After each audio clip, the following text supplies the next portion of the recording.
सबसे पहले अपना नाम, क्या नाम होगा आपका? मेरा नाम डॉक्टर रीना मेहता है। मैं शुआत्स की कर्मचारी हूँ, असिस्टेंट प्रोफेसर हूँ पिछले 15 साल से। कहाँ पे हैं प्रोफेसर? मैं मैनेजमेंट डिपार्टमेंट में हूँ, बिजनेस स्टडीज़ में। जी, तो आप लोग प्रॉब्लम क्या हो रही है, किस लिए आज भरना बैठे हैं? जी, प्रॉब्लम हमारी ये है कि 10 महीने से लगभग 11 महीने हो गए हमको तनख्वाह नहीं दी गई है, जिसकी वजह से हमारा पूरा फैमिली इफेक्ट हो रहा है। जी जी जी। हम लोग EMI नहीं दे पा रहे, हमारे स्कूल में बच्चे पढ़ते हैं, कॉलेजेस यूनिवर्सिटीज़ में पढ़ते हैं, उनकी फ़ीस नहीं जा पा रही, और हम लोग इन लोगों से एडवांस मांगते हैं तो ये एडवांस भी नहीं देते। और आप सोचिए एडवांस कैसे मांग सकते हैं आप? हम लोग सैलरी ड्यू जो होता है ना, उनको ये लोग एडवांस बोलते हैं। अच्छा, तो हम लोग जब वो मांगने जाते हैं ये लोग हमको वो भी नहीं देते। तो क्या जो इसमें क्या बोलते हैं? हम लोग ये लोग बोलते हैं हमारे पास पैसा नहीं है, फंड नहीं है। तो आप समझिए एक साल में 2 बार यहाँ पे फीस आती है जी। 2 सेमेस्टर्स होते हैं तो 2 बार फीस आती है, तो लगभग एक साल में 100 करोड़ रुपया आता है गवर्नमेंट से। नहीं, गवर्नमेंट से नहीं, बच्चों की फीस। अच्छा, जी जी, है ना। तो यहाँ पे असल में 2 टाइप के एम्प्लॉइज हैं। एक तो गवर्नमेंट एड के एम्प्लॉइज हैं लगभग 200, और बाकी 186 एम्प्लॉइज हैं जो कि इनकी सोसाइटी पे रोल जी। जो सोसाइटी वाले का पेमेंट कौन देता है? वो यूनिवर्सिटी देती है।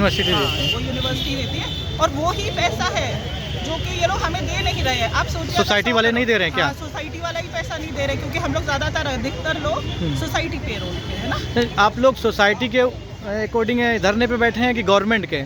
सोसाइटी के, गवर्नमेंट भी हमारे साथ ही है। गवर्नमेंट साथ में है, वो लोग साथ ही बैठे हैं हमारे लिए। अच्छा। क्योंकि उनको भी अभी मतलब क्योंकि कुछ लोगों को इन लोगों ने क्या कर रखा है, इनका परिवारवाद जैसे आप जानते हैं। गवर्नमेंट का क्या सैलरी आ रही है कि नहीं? उनकी भी नहीं आ रही है? नहीं, गवर्नमेंट की आ रही है। गवर्नमेंट की आ रही है, तो इसलिए आप लोग गवर्नमेंट से कोई लेना देने नहीं? हमको गवर्नमेंट से लेना देना नहीं, क्योंकि हम सोसाइटी पे जी, है ना। आप लोग सोसाइटी का मेन रोल है। और ज़्यादातर एम्प्लॉइज उसी में है। तो और इनका जो परिवारवाद चल रहा है, इसमें क्या है, परिवार के लोगों को इनने उसमें गवर्नमेंट में रखा हुआ है जी। और उसके ऊपर इन लोगों ने उनको ऑनरेरियम दे रखा है। जैसे कि कोई फाइनेंस कंट्रोलर बन गया है ना, कोई प्रो वाइस चांसलर है, तो इनको सरकारी तनख्वाह तो मिलती है जी। ऊपर से हमारी सोसाइटी का भी पैसा इनको मिलता है, किसी को 75,000, किसी को 1 लाख महीना, और वो चला जाता है फीस में से। तो हमारी तनख्वाह इनके पास होती नहीं है। आप लोगों की तनख्वाह उन्हीं को दे दिया जा रहा है? बस यही समझ, पैसा पूरा उसी में खर्चा कर रहा है, उनको ही दे दिया जा रहा है पिछले 11 महीने से। अब ये नौबत आ गई कि हम रोड पे आ गए।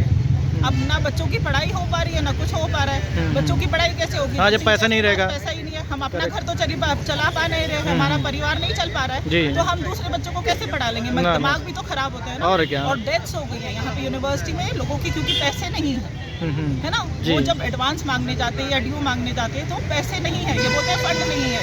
तो ऐसे हमारे कुछ लोग हैं जिनकी डेथ हो गई है, जिनकी फैमिली में 4 डेथ हो गई है। डेथ के लिए आप लोगों का क्या मेडिकल रहता है क्या? हाँ जी, मेडिकल कुछ बना है आप लोगों का? बीमा है, ग्रुप इंश्योरेंस है, लेकिन वो लंबा प्रोसेस हो जाता है ना। वो भी तो अभी तक किसी को नहीं मिल पाया? नहीं, मिल जाता है, ऐसा नहीं है। जब आप अपने डॉक्यूमेंट्स लगाएंगे तो मिल जाता है, फ्री भी है वो। लेकिन आप ये बताइए कि अगर किसी के घर में 4, वो सिर्फ 5 लाख का कवरेज है 4 मेंबर्स के, है ना जी जी। तो वो प्रॉब्लम होती है, किसी के घर में 4 डेथ हो गई है, वो एडवांस मांग रहा है आपसे या ड्यू मांग रहा है, आप दे नहीं रहे हैं उसको, और उसकी वजह से कैजुअलिटी हो गई है।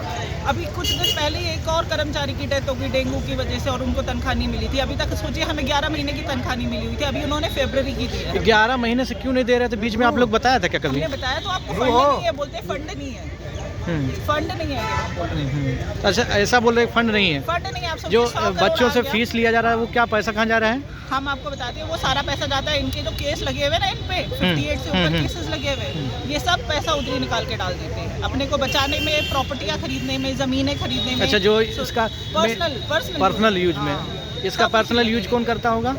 ये ऊपर के अधिकारी कर रहे हैं, RB Lal and family. RB लाल, ये कौन है?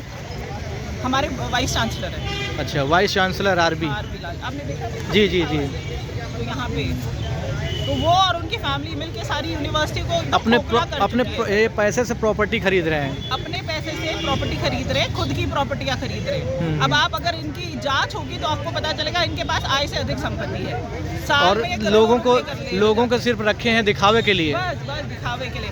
अब सोचिए सब लोग कितना अपने घरों से भी मांगे। जी जी। हम अपने माता पिता से इस उम्र में। आप वैसे कहाँ से रहने वाली हैं? मैं उत्तराखंड की। उत्तराखंड से यहाँ रह रहे हैं जी। तो कैसे चलता है आप लोगों का परिवार जब पैसा नहीं मिल रहा है? अब वही तो हम बता रहे हैं, मेरे बच्चे यूनिवर्सिटी में पढ़ रहे हैं, अब उनका भी खर्चा मुझे देखना पड़ता है ना बच्चे। तो सोचिए एक तनख्वाह से 3 घर चलाने हैं हमें। और घर में और लोग भी काम करते हैं क्या? हस्बैंड भी करते हैं, लेकिन देखिए हस्बैंड और मेरा एक अलग बात हो गई ना। मैं एज एन इंडिविजुअल हूँ, मैं पढ़ लिख के अलग इंसान, इसीलिए तो काम कर रही है ना। इसीलिए काम कर रही हूँ क्योंकि पढ़ा लिखा दिया माँ बाप जी ने, जी। तो अब हमारी इंडिविजुअलिटी अलग होती है, हम अपने पति के पैसे पे कितना रहेंगे, पहले तो नहीं रहते। ना, ना, ना। मतलब पढ़ने लिखने का कोई मतलब नहीं है ना, ठीक है। तो इसीलिए ये प्रॉब्लम है। Thank you ma'am. Thank you.